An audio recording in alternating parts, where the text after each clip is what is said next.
धीरूभाई अंबानी ने पहली नौकरी एक पेट्रोल पंप पर की। नरेंद्र मोदी अपने बचपन में रेलवे प्लेटफॉर्म पर चाय बेचा करते थे। एपीजे अब्दुल कलाम पढ़ाई के साथ न्यूज़पेपर बेचा करते थे। ऐसे ही कितने लोग हैं जिन्होंने अपनी मेहनत और लगन से आकाश की बुलंदियों को छुआ है, और उनमें से एक नाम है गौतम अदानी का। गौतम अदानी अहमदाबाद में अपना माल बेचने साइकिल से घर घर जाया करते थे। अब नरेंद्र मोदी भारत के प्रधानमंत्री हैं। उनके करीबी दोस्त माने जाने वाले गौतम अदानी दुनिया के 5 सबसे अमीर लोगों में शुमार किए जाते हैं। गौतम अदानी की संपत्ति में आए इस जबरदस्त उछाल को अक्सर उनके आलोचक नरेंद्र मोदी की सियासी तरक्की के साथ जोड़ते हैं। पहले वो गुजरात के सबसे ताकतवर व्यक्ति बने, फिर भारत के। उनके आलोचकों का दावा है कि नरेंद्र मोदी से नजदीकी के कारण गौतम अदानी की असाधारण तरक्की हुई और वो बहुत कम समय में दुनिया के सबसे अमीर लोगों में से एक बन गए। इस पर सवाल भी उठते रहे हैं। Gautam Adani reimagining business in India and the world के नाम से अदानी की जीवनी लिखने वाले मुंबई के वरिष्ठ पत्रकार और रिसर्चर आर्यन भास्कर कहते हैं कि गौतम अदानी का जन्म एक सीमित संसाधनों वाले परिवार में हुआ था। गौतम अदानी की तरक्की का ये सफर बहुत से लोगों के लिए प्रेरणा का स्रोत तो है, लेकिन उनकी प्रगति विवादों से भी घिरी है। भारत के मीडिया और विपक्ष का एक तबका बार बार गौतम अदानी पर यह आरोप लगाता रहा है कि उन्होंने कारोबार चमकाने के लिए सरकार में अपने संबंधों का इस्तेमाल किया। उन्होंने उद्योग लगाने के लिए कानून की कमजोरियों का फायदा उठाते हुए मामूली कीमत पर जमीनें हासिल की। हालांकि गौतम अदानी ने इन सभी आरोपों को कई बार बेबुनियाद बताया है, लेकिन ये सवाल बना हुआ है कि आखिर अदानी की कंपनियां भारत की शीर्ष की कंपनियों की कतार में कैसे खड़ी हो गईं? बड़ा सवाल ये है कि आखिर वो कौन से कारण थे कि कॉलेज के पहले साल के बीच में ही पढ़ाई छोड़ देने वाले अदानी ने बड़े बड़े ख्वाब देखे और भारत के पहले सेंटीबिलियनर यानी $100 अरब से ज्यादा की संपत्ति वाले उद्योगपति बन गए। इसके अलावा हाल के वर्षों में जिस तरह अदानी समूह की कंपनियों के शेयर आसमान छू रहे हैं, उसकी वजह क्या रही है? 31 दिसंबर 2019 को अदानी समूह की कंपनियों की मार्केट कैपिटल 2 लाख करोड़ रुपए थी, जो सितंबर 2022 में तेजी से उछलकर 20.74 लाख करोड़ रुपए पहुंच गई थी, यानी 2019 से 2022 के बीच 10 गुना बढ़ोतरी। जब गौतम अदानी 15-16 बरस के थे तो वो पहले साइकिल से और फिर स्कूटर से कपड़े बेचने जाया करते थे। उम्र के उसी दौर से गौतम अदानी के दोस्त रहे गिरीशभाई दानी को वो दिन अभी तक याद हैं। गिरीशभाई बताते हैं, उन दिनों गौतम अदानी किसी फेरी वाले की तरह साइकिल से कपड़े बेचने घर घर और दुकान दुकान जाया करते थे। वो बहुत मेहनती थे। गौतम अदानी की इस जमीनी शुरुआत के सबूत आज भी अहमदाबाद के पुराने शहर में मिल जाते हैं। उनके पिता की दुकान अदानी टेक्सटाइल्स के बोर्ड को जंग भले लग गया हो, लेकिन वो अभी बचा हुआ है। स्थानीय दुकानदार कहते हैं कि अदानी परिवार ने इस दुकान को अपने पास ही रखा है। गौतम अदानी के पिता की ये दुकान अहमदाबाद के बेहद भीड़ भरे बाजार में है, जहां कपड़ों और साड़ी की दुकानों की भरमार है। इस व्यस्त बाजार में अदानी के नाम से कई और दुकानें भी हैं, जिनमें से कुछ तो नई हैं, लेकिन उनका ताल्लुक अदानी परिवार से नहीं है। आसपास के दुकानदारों ने हल्की फुल्की बातचीत के दौरान दार्शनिक अंदाज में कहा, इस बाजार में सैकड़ों दुकानें हैं। इनमें से कई तो उस वक्त की हैं जब गौतम भाई कपड़े के कारोबारी थे। उस समय किसी को ये कहाँ पता था कि अगले 3-4 दशकों में हमारे बीच का एक दुकानदार दुनिया का दूसरा सबसे अमीर इंसान बन जाएगा। गौतम अदानी अपने लगातार फैलते हुए कारोबारी साम्राज्य को अहमदाबाद स्थित मुख्यालय से चलाते हैं। शेयर बाजार में लिस्टेड अदानी की 7 कंपनियों का बाजार मूल्य $235 अरब नवंबर 2022 में है, जो कई देशों की जीडीपी से ज्यादा है। 1970 और 80 के दशक में किसी भी भारतीय उद्योगपति के लिए विदेश में बड़ी इंफ्रास्ट्रक्चर परियोजनाएं चलाना लगभग असंभव था। गौतम अदानी भारत के ऐसे पहले उद्योगपति बन गए हैं जो देश से बाहर ऑस्ट्रेलिया, श्रीलंका, इसराइल और इंडोनेशिया जैसे कई देशों में बड़ी इंफ्रास्ट्रक्चर परियोजनाएं चला रहे हैं। हालांकि टाटा और एयरटेल जैसी भारतीय कंपनियां कई देशों में मोबाइल और वाहनों के कारोबार में हैं, लेकिन विदेश में बुनियादी ढांचे के बड़े प्रोजेक्ट्स चलाने की कामयाबी अदानी समूह ने हासिल की है। अदानी समूह की वेबसाइट के मुताबिक Adani Australia Abbott point port terminal की मालिक है और इसे चलाती है। ये टर्मिनल ऑस्ट्रेलिया के क्वींसलैंड में पिछले 35 वर्षों से बड़ी जिम्मेदारी से कोयले का निर्यात कर रही है। इसी तरह अदानी माइनिंग ऑस्ट्रेलिया के विवादित कोमाइकल कोयले की खान और एक रेल परियोजना की मालिक है। अदानी समूह के पास कोलंबो और इसराइल के हाइफा शहर में एक बंदरगाह भी है। अदानी समूह के पास इंडोनेशिया में भी कोयले की खान है। इसके अलावा अदानी समूह के नवीनीकरण योग्य ऊर्जा कारोबार ने स्वच्छ ऊर्जा बनाने के लिए अरबों डॉलर की रकम खर्च करने का वादा किया है। अदानी समूह की वेबसाइट के मुताबिक वित्त वर्ष 2021-22 में उसका राजस्व 70,000 करोड़ रुपए का था। अगर आजादी के बाद भारत की अर्थव्यवस्था को टाटा और बिरला ने खड़ा किया था, तो 21वीं सदी में अदानी और अंबानी भारत की अर्थव्यवस्था को नई ऊंचाई पर ले जा रहे हैं। अरबपति उद्योगपति मुकेश अंबानी की तुलना में गौतम अदानी अपने परिवार में पहली पीढ़ी के उद्यमी हैं। इस वजह से उनकी कामयाबी और भी खास बन जाती है। लेकिन गौतम अदानी के आलोचक कहते हैं कि उनकी ये तरक्की उनके सियासी रिश्तों की वजह से मुमकिन हो सकी है। 2 फरवरी 2022 को कांग्रेस नेता राहुल गांधी संसद में दावा किया कि अदानी जी दिखाई देते हैं। प्रधानमंत्री जी को आपको सुझाव देता हूं, 10 लोगों के पास अर्थव्यवस्था के संगठित क्षेत्र में एकाधिकार मोनोपोली कायम किए जा रहे हैं। किसी भी सेक्टर पर नजर डालिए और मैं आपको 2 सबसे बड़े एकाधिकारवादी कारोबारियों के बारे में कुछ जानकारी दे दूं। कुछ सांसद अदानी और अंबानी का नाम लेते हैं। कोरोना की महामारी के दौरान वायरस के डेल्टा और ओमिक्रॉन जैसे वेरिएंट सामने आए थे, लेकिन हमारे भारत की लगभग पूरी की पूरी अर्थव्यवस्था के भीतर डबल ए वेरिएंट फैल रहे हैं। एक इंसान का मैं उनका नाम नहीं लूंगा, भारत के सभी बंदरगाहों पर कब्जा है। कुछ सांसद बोलते हैं अदानी, सभी हवाई अड्डों पर कब्जा है। बिजली, ट्रांसमिशन, खनन, ग्रीन एनर्जी, गैस वितरण, खाने के तेल। भारत में कुछ भी होता है तो हर जगह अदानी जी दिखाई दे जाते हैं। वहीं दूसरी तरफ Ambani ji petrochemical, telecom, retail, e commerce के सेक्टर में हैं।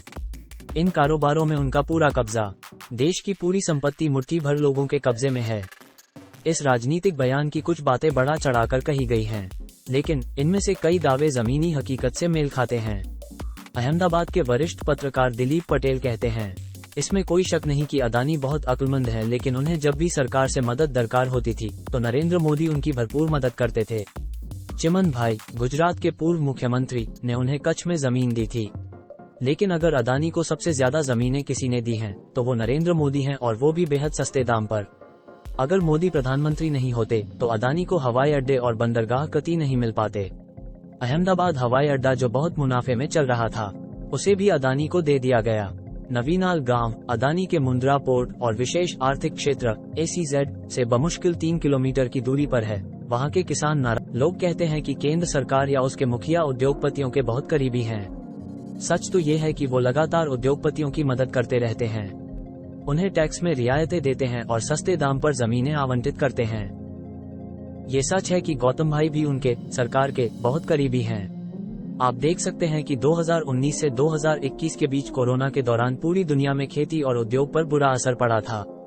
कोई विकास नहीं हो रहा था, लेकिन अदानी ने जबरदस्त तरक्की की। ये सच है कि ये सरकार उन्हें बहुत सी रियायतें देती है, जैसे कि हवाई अड्डे, रेल और रेलवे लाइनें। लेकिन गौतम भाई भी साहसी और जोखिम लेने वाले व्यक्ति हैं। गौतम अदानी के दोस्त गिरीश भाई दानी नहीं मानते कि मोदी ने कभी उनके अरबपति दोस्त की मदद की है। गिरीश भाई कहते हैं, हर कोई मोदी जी के बारे में बात करता है, लेकिन जहां तक मैं जानता हूं मोदी जी ऐसे आदमी नहीं हैं जो किसी से पक्षपात करते हैं। मैं सियासत में नहीं हूं। हो सकता है कि मोदी जी अदानी की कुछ मदद करते हों। आखिर ताली तो दोनों हाथों से बजती है। अदानी के आधिकारिक जीवनीकार RN भास्कर उन्हें 2005 से जानते हैं। भास्कर मानते हैं कि उद्योगपतियों को राजनेताओं की उतनी ही जरूरत होती है जितनी नेताओं को कारोबारियों की। ये ऐसा तालमेल है जो हर जगह देखने को मिल जाता है। लेकिन क्या गौतम अदानी मोदी के उतने ही करीबी हैं जितने किसी और नेता के? इस सवाल के जवाब में भास्कर कहते हैं, जब 2001 में मोदी गुजरात की सत्ता में आए तो अदानी जिस तरह बाकी मुख्यमंत्रियों से दोस्ताना ताल्लुक रखते थे, उसी तरह वो मोदी के भी दोस्त बन गए। मोदी 2014 तक गुजरात के मुख्यमंत्री रहे। ऐसे में जाहिर है दोनों के बीच नजदीकियां बढ़ी ही होंगी। जब मोदी प्रधानमंत्री बन गए तो जाहिर है कि अदानी से उनका परिचय तो पहले से था। एक दूसरा कारण भी है, जब भी कोई सरकार सियासी, सामाजिक या आर्थिक वजह से कोई काम तुरंत कराना चाहती है तो वो हमेशा ऐसे उद्योगपति को चुनती है जो सबसे असरदार तरीके से उसे लागू कर सके। मैं ऐसा काम किसी ऐसे आदमी को नहीं देना चाहूंगा जो काम खराब करके मेरी बदनामी कराए। गौतम अदानी को ज्यादा रियायतें दिए जाने के आरोपों से कई विवाद भी खड़े हुए हैं। हम इनमें से कुछ पर नजर डालते हैं। 3 बड़ी विवादित परियोजनाएं, मुंद्रा बंदरगाह और विशेष आर्थिक क्षेत्र सेज। मुंद्रा बंदरगाह गुजरात के कच्छ जिले के पश्चिमी तट पर स्थित है। इसे अदानी समूह की तरक्की में मील का पत्थर कहा जाता है। इस बंदरगाह की अहमियत बताते हुए RN भास्कर अपनी किताब में लिखते हैं कि गौतम भाई ने अपने करियर का जो सबसे बड़ा कारोबारी सौदा किया वो शायद मुंद्रा पोर्ट से जुड़ा था।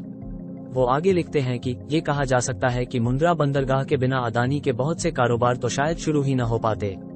भास्कर के मुताबिक मुंद्रा बंदरगाह और विशेष आर्थिक क्षेत्र लिमिटेड MPSEZ के तहत अदानी समूह के पास 15,665 एकड़ जमीन का मालिकाना हक है। इसके अलावा उन्हें अभी लगभग 16,688 एकड़ जमीन और सौंपे जाने की प्रक्रिया चल रही है। गौतम अदानी और उनके समूह पर अक्सर ये आरोप लगते रहे हैं कि उन्होंने मुंद्रा बंदरगाह के लिए बाजार भाव से बेहद कम दाम पर जमीन हासिल की। बहुत से मीडिया संगठनों ने अदानी समूह को मिट्टी के मोल जमीन बेचने के लिए उस वक्त की गुजरात सरकार की आलोचना की थी। हालांकि गौतम अदानी ने अप्रैल 2014 में एनडीटीवी के साथ इंटरव्यू में इन आरोपों का खंडन किया था। इस इंटरव्यू में गौतम अदानी कहते हैं, मुंद्रा पोर्ट के विकास के लिए जो जमीन दी गई वो उपजाऊ नहीं थी। ये जमीन सस्ते दाम पर हासिल करने का तो कोई सवाल ही नहीं पैदा होता। अदानी उन आरोपों को भी गलत बताते हैं कि उन्होंने जिस कीमत पर जमीन ली वो बाजार भाव के 1/3 से भी कम थी। गौतम अदानी इस इंटरव्यू में कहते हैं, ये आरोप बेबुनियाद हैं। जब हमने मुंद्रा में अपना काम शुरू किया था तब गुजरात में चिमनभाई पटेल की सरकार थी। 1993 में हमें 10 पैसे प्रति वर्ग मीटर की दर से इस काम के लिए जमीन आवंटित की गई थी। उस वक्त ये पूरी तरह से बंजर, खराब और पानी में डूबी हुई जमीन थी। अदानी आगे कहते हैं, 1993 में जब हम सरकार के निर्देश पर कच्छ के विकास के लिए वहां गए तो उस वक्त वहां कुछ भी नहीं था। आप इस बात की तस्दीक किसी से भी कर सकते हैं कि जब हम मुंद्रा गए तो जमीन की कीमत महज 400 रुपए एकड़ थी। अगर हमने अपने स्तर पर लोगों से 5000 रुपए प्रति एकड़ की दर से जमीन लेने का विकल्प चुना होता तो लोग आसानी से तैयार हो जाते, लेकिन हमने उस वक्त 10 गुना ज्यादा दाम चुकाकर जमीन हासिल की थी। अपनी किताब में आर्यन भास्कर ने भी इन आरोपों का जिक्र किया है। वो लिखते हैं, सरकार ने ये जमीन बेचकर मुनाफा कमाया। जमीन के मालिकों और नमक के मजदूरों को भी फायदा हुआ। लोगों को जो कीमत मिली उससे वो खुश थे। इसीलिए आज जब आलोचक ये कहते हुए गौतम भाई की आलोचना करते हैं कि उन्होंने सोने सरी की जमीन, मिट्टी के मोल हासिल की, तो वो ये भूल जाते हैं कि उस वक्त उस जमीन का भाव माटी के बराबर ही था। जब अदानी समूह ने 2019 में देश के 6 हवाई अड्डों के आधुनिकीकरण और उन्हें चलाने के ठेके हासिल किए तो उस पर भी सवाल उठे थे, क्योंकि तब अदानी समूह के पास एयरपोर्ट चलाने का कोई तजुर्बा नहीं था। एक बार फिर अदानी समूह पर आरोप लगे थे कि ठेकों की नीलामी में उसे तरजीह दी गई और अदानी समूह को फायदा पहुंचाने के लिए नियमों में फेरबदल किए गए।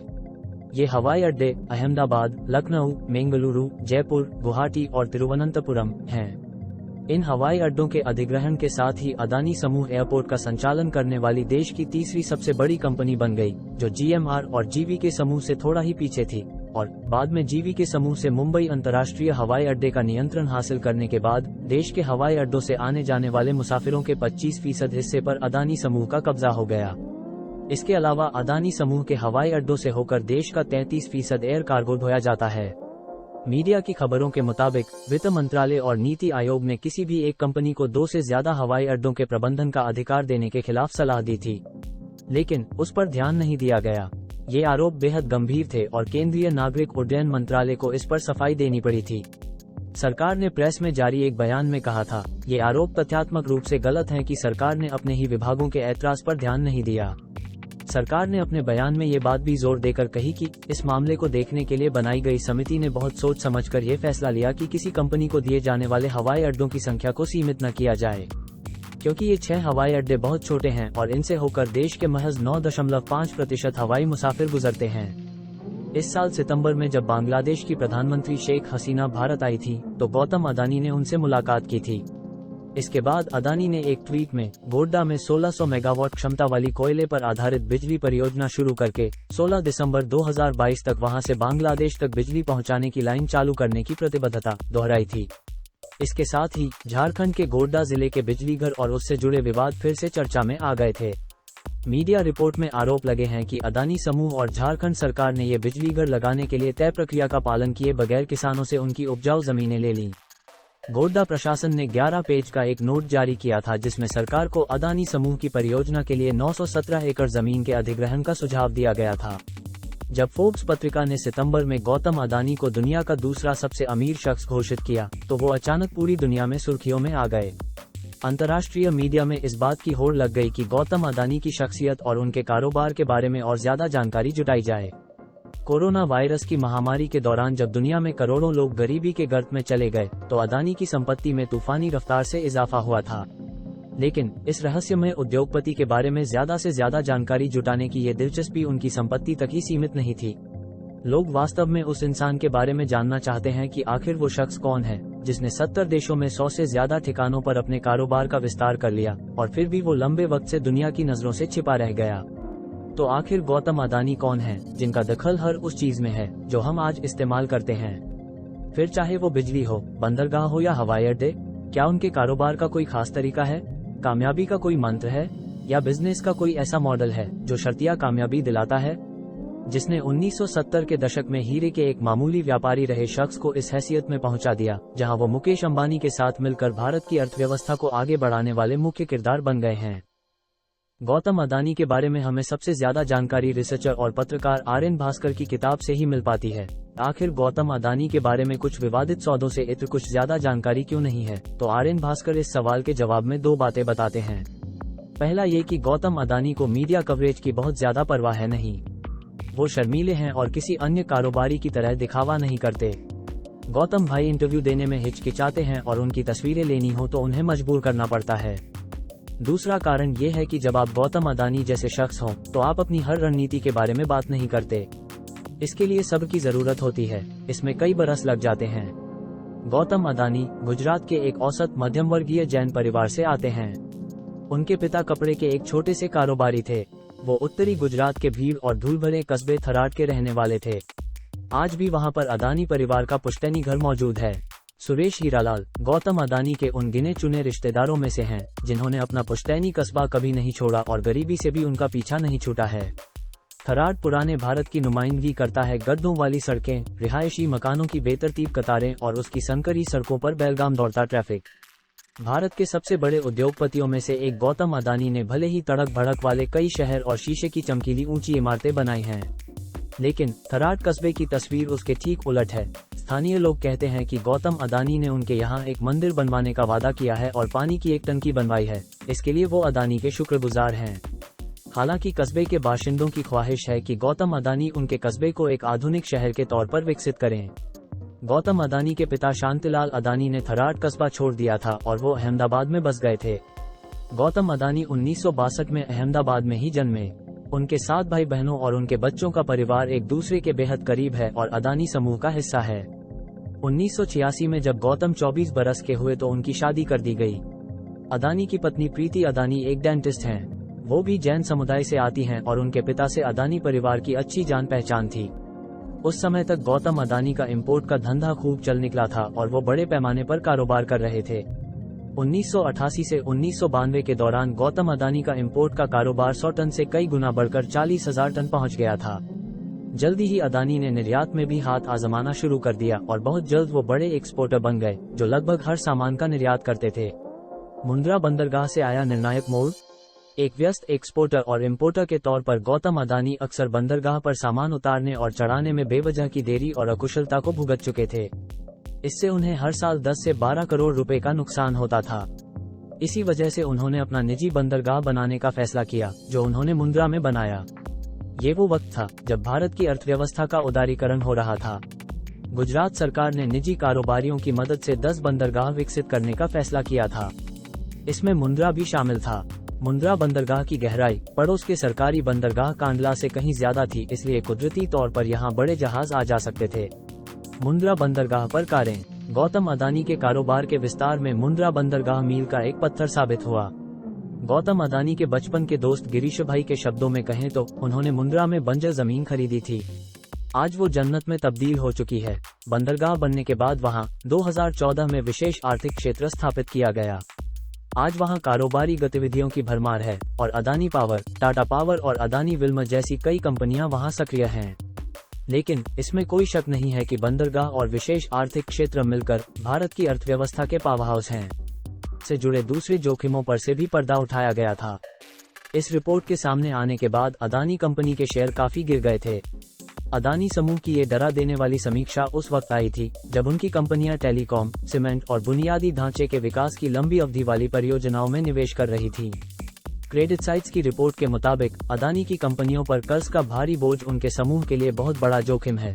लेकिन अदानी समूह ने इस रिपोर्ट को खारिज करते हुए कहा था, अदानी समूह अपना कर्ज लगातार कम करता जा रहा है। ब्याज, टैक्स और नुकसान से पहले की आमदनी, एबिटडा और कुल कर्ज के बीच का अनुपात पिछले 9 वर्षों में 7.6 गुने से घटकर 3.2 गुना ही रह गया है। मार्च 2022 में अदानी समूह पर कुल 1.88 लाख करोड़ रुपए का कर्ज था। 2015-16 में जहां अदानी समूह के कुल कर्ज में सरकारी बैंकों की हिस्सेदारी 55% थी, वहीं 2021-22 में कुल ऋण में सरकारी बैंकों का कर्ज घटकर 21% ही रह गया था। गुजरात में अदानी के विरोधियों समेत बहुत से लोग उनकी कंपनियों पर लदे कर्ज के अधिक बोझ से ज्यादा चिंतित नहीं लगे।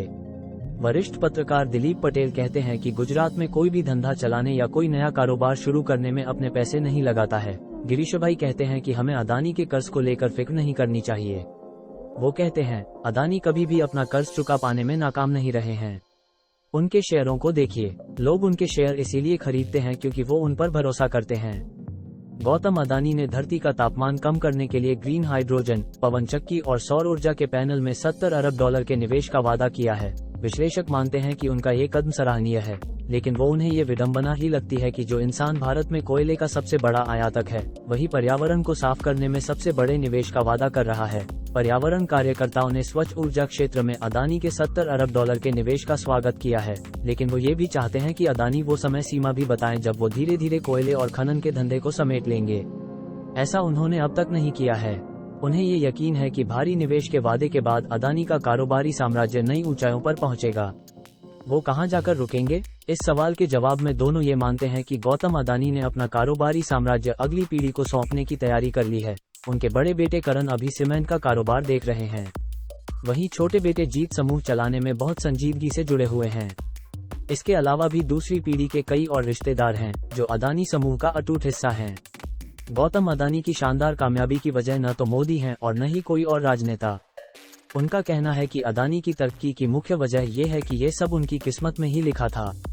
किस्मत भी उसी का साथ देती है जो दिमागी तौर पर कामयाबी के लिए सबसे ज्यादा तैयार हो, और उनके अनुसार गौतम अदानी कामयाबी के लिए दिमागी तौर पर सबसे अधिक तैयार थे।